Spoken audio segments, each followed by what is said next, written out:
ನಿಮ್ಮ ಹಣ, ಮಾತು, ಕುಟುಂಬ ಇವೆಲ್ಲವೂ ಜ್ಯೋತಿಷ್ಯದಲ್ಲಿ ಒಂದೇ ಭಾವದಲ್ಲಿ ಬರುತ್ತದೆ. ಇದು ಎರಡನೇ ಭಾವ.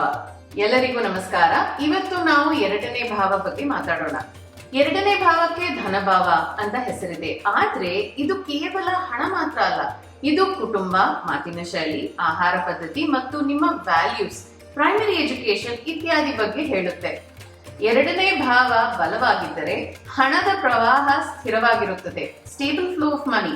ಮಾತು ಸ್ಪಷ್ಟವಾಗಿಯೂ ಮೃದುವಾಗಿಯೂ ಇರುತ್ತದೆ.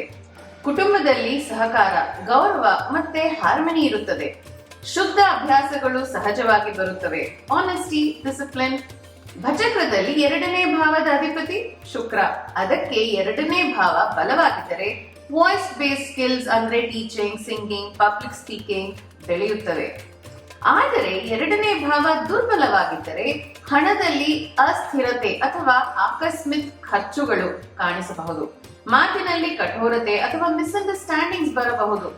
ಕುಟುಂಬದಲ್ಲಿ ಅಂತರ, ಗೊಂದಲಗಳು, ಎಮೋಷನಲ್ ಡಿಸ್ಕನೆಕ್ಟ್ ಉಂಟಾಗಬಹುದು.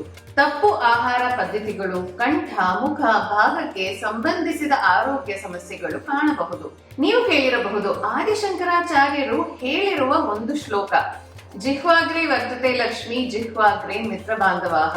ಅಂದರೆ ನಮ್ಮ ನಾಲಿಗೆಯ ತುದಿಯಲ್ಲಿ ಲಕ್ಷ್ಮಿಯೂ ಇದೆ, ಅದೇ ನಾಲಿಗೆಯ ತುದಿಯಲ್ಲಿ ಸ್ನೇಹಿತರು ಮತ್ತು ಬಂಧು ಮಿತ್ರರು ಇರುತ್ತಾರೆ. ಅಂದ್ರೆ ಅರ್ಥ ಏನು?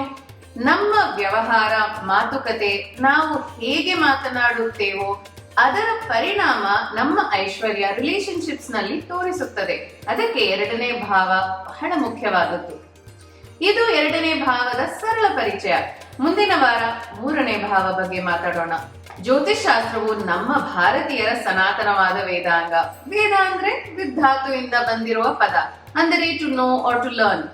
ಈ ರೀತಿಯ ಜ್ಯೋತಿಷ್ ಶಾಸ್ತ್ರದ ವಿಷಯಗಳ ಬಗ್ಗೆ ನಿಮಗೆ ಆಸಕ್ತಿ ಇದ್ದರೆ ಸಬ್ಸ್ಕ್ರೈಬ್ ಮಾಡಿ.